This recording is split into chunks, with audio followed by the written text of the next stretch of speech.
Hello student. तो चलिए प्राचीन भारत के इतिहास आर.एस. शर्मा का चैप्टर 8 आर्यों का आगमन और ऋग वैदिक काल, उसका हमारा पहला टॉपिक हो गया है। मूल निवास और स्थान और पहचान, भौतिक जीवन भी हो गया है, जनजाति व्यवस्था भी हो गई है, कबीला एवं परिवार भी हो गया है, और आज का वीडियो हमारा है सामाजिक वर्गीकरण का।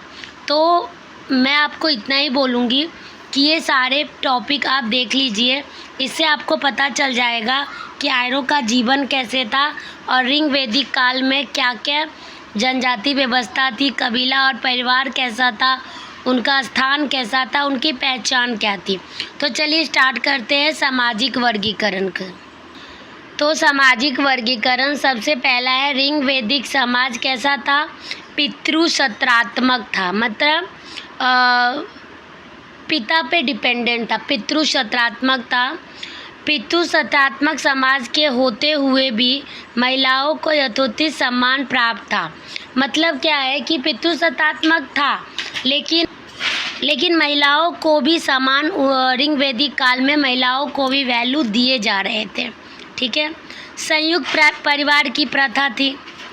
संयुक्त परिवार था, मतलब जॉइंट फैमिली रहते थे, न्यूक्लियर फैमिली नहीं थी। सब माता पिता भाई बहन चाची चाचा सब साथ में रहते थे। ऋग वैदिक काल में वर्ण व्यवस्था के चिन्ह दिखाई देते हैं। वर्ण व्यवस्था के चिन्ह दिखाई देते हैं। ऋग्वेद के 10वें मंडल में वर्णित पुरुष मुक्त में 4 वर्णों की उत्पत्ति का वर्णन मिलता है। इसके अनुसार विराट पुरुष के मुख से ब्राह्मण, क्षत्रिय भुजाओं से, वैश्य जांघों से एवं शूद्र पैरों से उत्पन्न हुए हैं।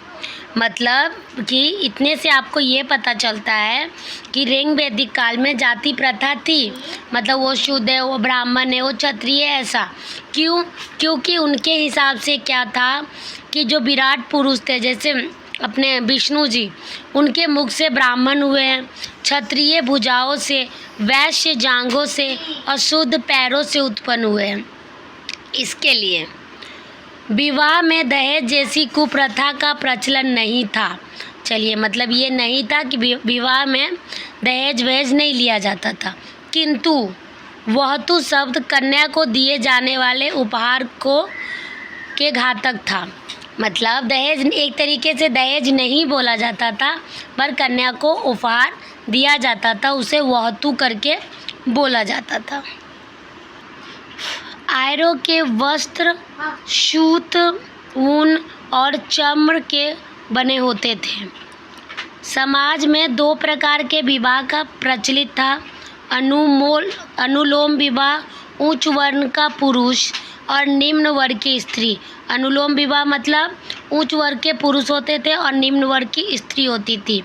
प्रतिलोम विवाह, उच्च वर्ग की स्त्री होती थी और निम्न वर्ण का पुरुष